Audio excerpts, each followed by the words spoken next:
자, 우리 오늘부터 우리 이제 데살로니가 전서와 후서 보게 될 텐데, 오늘 첫 번째 데살로니 전서 말씀 보고 싶다 이런 제목으로 하나님 말씀 함께 나누려고 합니다. 11월이 되면 나태주 시인의 11월이란 제목의 시가 생각납니다. 그 시를 한번 읊어드리면서 설교를 시작하려고 하는데요. 돌아서기엔 이미 너무 많이 와버렸고 버리기에는 참 아까운 시간입니다. 어디선가 설이 맞은 어린 장미 한 송이 피를 문 입술로 이쪽을 보고 있는 것만 같습니다. 낮이 조금 더 짧아졌습니다. 더욱 그대를 사랑해야 하겠습니다. 굉장히 짧은 시죠. 2020년 한 해도 정말 이제 얼마 남지 않은 11월이라는 시점에 와 있습니다. 시인의 고백처럼 돌아서기엔 이미 너무 많이 와버렸고 버리기에는 참 아까운 시간입니다. 팬데믹으로 한 해의 대부분을 보낸 올해 11월은 더욱 그러한 것 같습니다. 이 시의 제목은 11월이지만 사실상 이 시도 다른 시들과 비슷하게 결국은 사랑을 이야기하는 듯합니다. 시간이 빨리 흘러가는 게 왜 아쉬운지 생각해 보셨나요? 여러 가지 이유들이 있으실 것 같지만 아마도 제대로 한 것도 별로 없는 것 같은데 나이만 먹어간다라는 거에 대한 아쉬움이 크지 않을까 싶습니다. 우리는 한 번뿐인 인생 제대로 살고 싶다라는 그런 마음을 잘 표현하면서 살진 않아도 마음속 한켠에는 무거운 짐처럼 짊어지고 살아갑니다. 좋은 아내, 좋은 아빠, 좋은 직장인으로 살고 싶어 하죠. 그런데 어느 것 하나 쉽지가 않고 또 제대로도 잘 안 됩니다. 팬데믹은 우리의 자신감을 더욱 뜨려 놓았습니다. 뭐든지 잘할 수 있을 줄 알았는데 한 해 두 해 나이가 들어가면 점점 더 자신이 없어지는 게 사실입니다. 나이 먹는 게 두렵고 이러다 인생이 끝나버리는 건 아닐런지 걱정합니다. 그래서 우리는 11월쯤 되어 찬바람이 불기 시작하면은 쓸쓸해지고 괜히 외로워집니다. 사는 게 뭘까 스스로에게 묻기도 하고 테스 형 삶이 왜 이래? 라고 외치기도 합니다. 자신의 그 한 번뿐인 인생이 짧다고 여기는 사람과 같다고 여기는 짧은 것 같다라고 여기는 사람은 삶에 어떤 차이가 있을까? 길다고 느끼는 사람과 이 짧다고 여기는 사람은 아무래도 좀 더 열심히 살고 길다고 여기는 사람은 여유롭게 살 것 같으신가요? 뭐 그럴 수도 있겠지만 전 오히려 그 반대가 아닐까 싶습니다. 인생이 짧다고 여기는 사람은 여유롭게 즐기면서 살고 길다고 여기는 사람은 열심히 일하면서 노후를 준비할 것 같습니다. 요즘은 노인들 사이에 재수 없으면 120살까지 살아라는 농담하는 말이 많다 그러죠. 이 삶이라고 하는 게 참 소중하다라는 거는 두말하면 잔소리입니다. 모든 생명은 그 자체로 가치가 있고 존엄함이 있죠. 그래서 우리는 이 누군가의 죽음 앞에서 슬퍼하는 겁니다. 생명을 잃어버리는 것에 대한 이 두려움을 요즘 같은 이 팬데믹 시대에 더더욱 느끼고 있지 않습니까? 사람에게 있는 이 최고의 가치라면 결국 생명이겠죠. 산다는 거죠. 이 한국어로 이 사람이라는 말하고 삶이라는 말은 같은 어원입니다. 사람이라는 건 사는 존재, 살아가는 존재라는 소리죠. 한 번뿐인 인생 잘 살고 싶은데 잘 산다는 게 뭔지 우리는 이따금씩 생각해 봅니다. 논문을 쓰기 위해서 이제 어떤 한 분이 이 요양원에 계신 연세 많으신 분들한테 여러 군데서 설문조사를 했다고 해요. 다시 태어난다면 어떻게 살고 싶으세요? 라고 한 오픈 퀘스천이었습니다. 주관식으로 이제 여러 개 마음껏 쓰시라고 그랬는데 그 대답들 중에 제일 많이 나온 공통적인 대답을 이렇게 다 취합해 보니까 한 세 가지로 정리가 되더래요. 그래서 첫 번째는 뭐냐면은 하고 싶은 것 하고 살고 싶다. 두 번째는 맺힌 걸 풀고 살고 싶다. 세 번째는 베풀면서 살고 싶다. 이 세 가지였답니다. 그러니까 결국 이 사람의 그 행복이라는 게 자기 자신을 알아가는 것, 그리고 더불어 다른 사람들과의 관계 속에서 이게 많이 행복이 달려 있구나 새삼 느끼죠. 특별히 두 번째 대답과 세 번째 대답은 사랑에 관한 것이란 점을 이제 발견하게 됩니다. 맺힌 걸 푸는 이 용서의 사랑, 그리고 베푸는 자비의 사랑이라는 거죠. 자, 사도 바울이 복음을 그토록 열정적으로 전할 수 있었던 동기가 과연 무엇이었겠습니까? 복음의 정수인 십자가 사랑에서 확증된 그 하나님의 사랑에 감동받아서지 않겠습니까?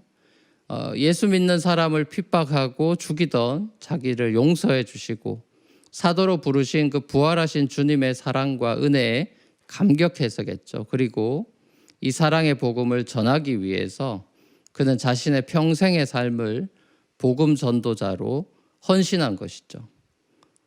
부끄러운 고백입니다만 저도 사실 목회자가 되기로 이제 중학생 때 이렇게 헌신했는데 그 이유도 주님의 사랑에 감격하고 그 사랑에 보답하고 싶은 마음이 컸기 때문입니다. 이 헌신이라고 하는 거는 사랑이 아니면 안 되는 거지 않겠습니까?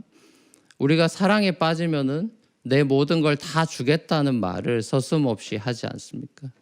사랑만큼 강력한 삶의 동력이 있을까요? 어머니가 자기 자식한테 쏟아붓는 이 헌신이라고 하는 것이 사랑이 아니면 설명이 안 되지 않습니까?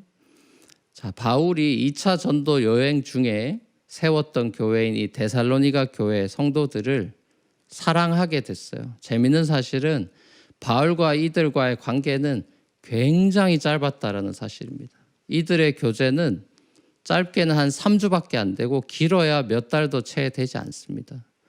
바울과 실라는 데살로니가에 있는 유대인 회당에서 3주 동안 예수가 그리스도라고 외쳤거든요. 그래서 많은 경건한 그리스 사람들 또 적지 않은 귀부인들이 복음을 받아들이게 됐죠. 그래서 유대인들은 이것 때문에 시기가 나가지고 조폭을 심지어 사가지고 야손이란 사람의 집에 쳐들어갑니다. 성경 공부하던 그리스도인들을 습격하는 그런 소동까지 막 벌입니다.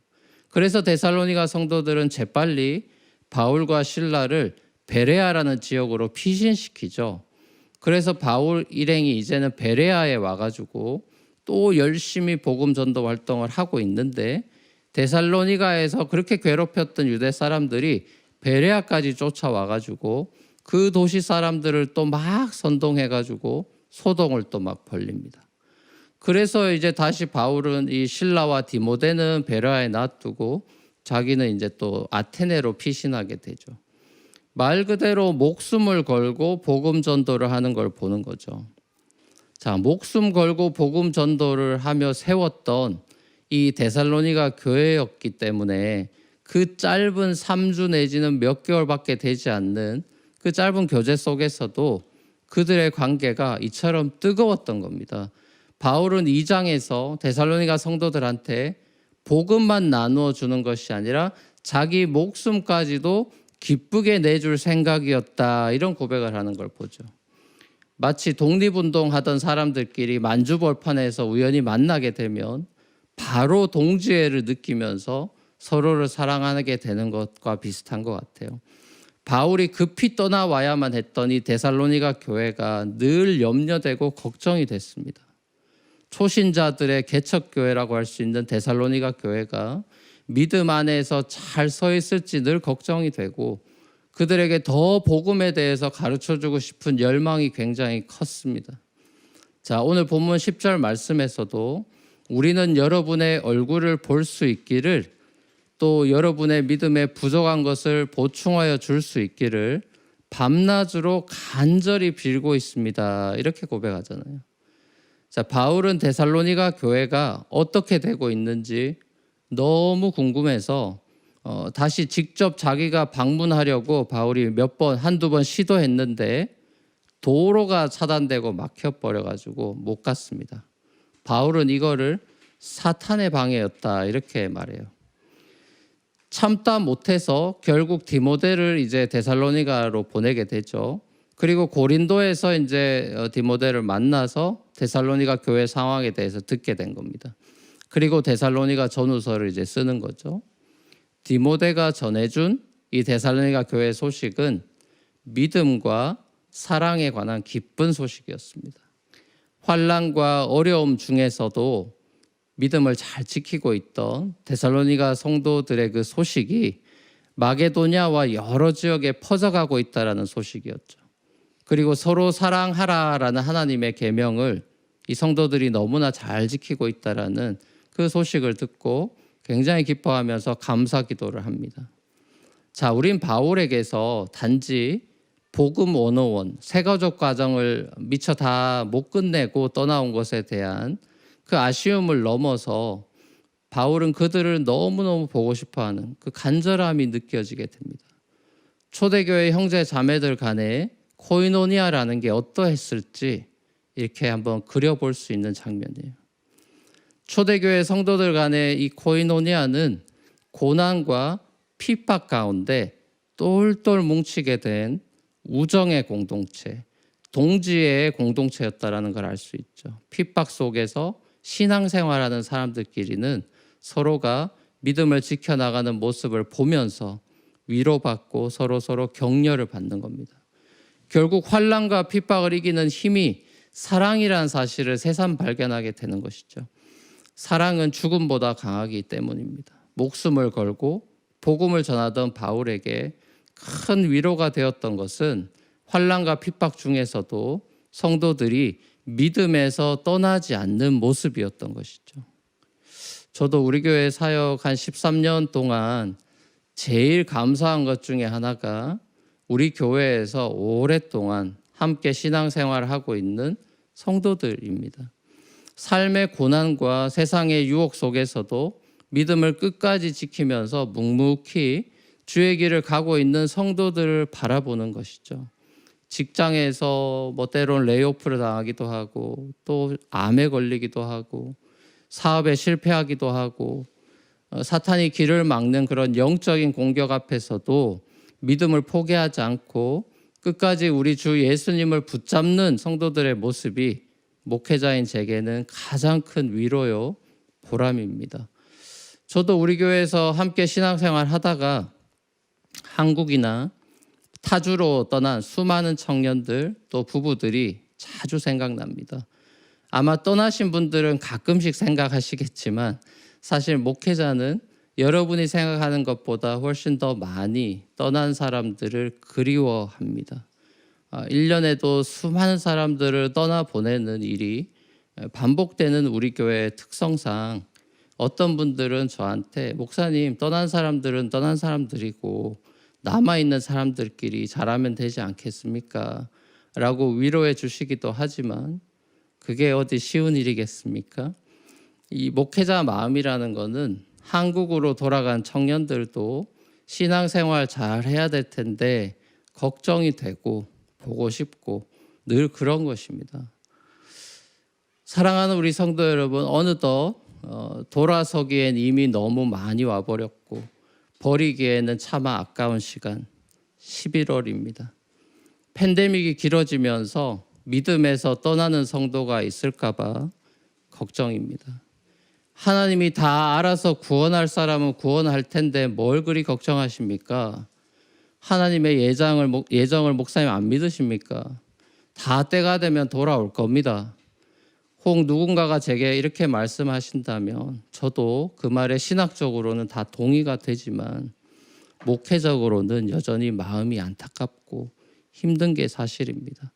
갈수록 온라인 기도의 참여율도 점점 더 줄어드는 것 같고 공동체 기도의 참여율도 저조하다는 소식이 들리고 팬데믹 때문에 믿음에서 떠나는 청년들이 있는 것 같다라는 말을 들을 때면은 목회자로서 가슴이 철렁 내려앉습니다.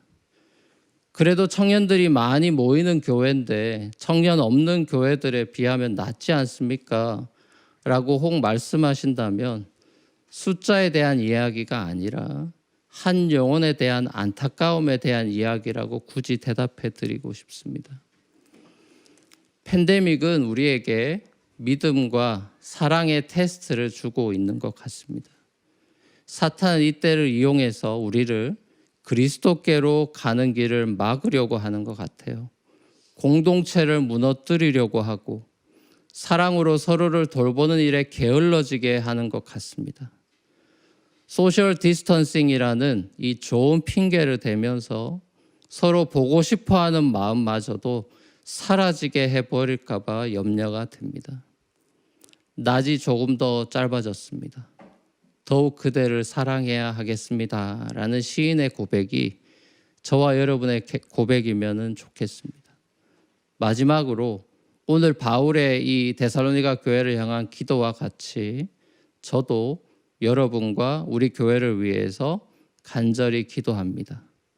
제가 여러분을 사랑하는 것과 같이 주님께서 여러분끼리 서로 나누는 사랑과 모든 사람에게 베푸는 여러분의 사랑을 풍성하게 하고 넘치게 해주시기를 빕니다. 그래서 주님께서 여러분의 마음을 굳세게 하셔서 우리 주 예수께서 자기의 모든 성도들과 함께 오실 때에 하나님 우리 아버지 앞에서 거룩함에 흠잡힐 데가 없게 해 주시기를 빕니다.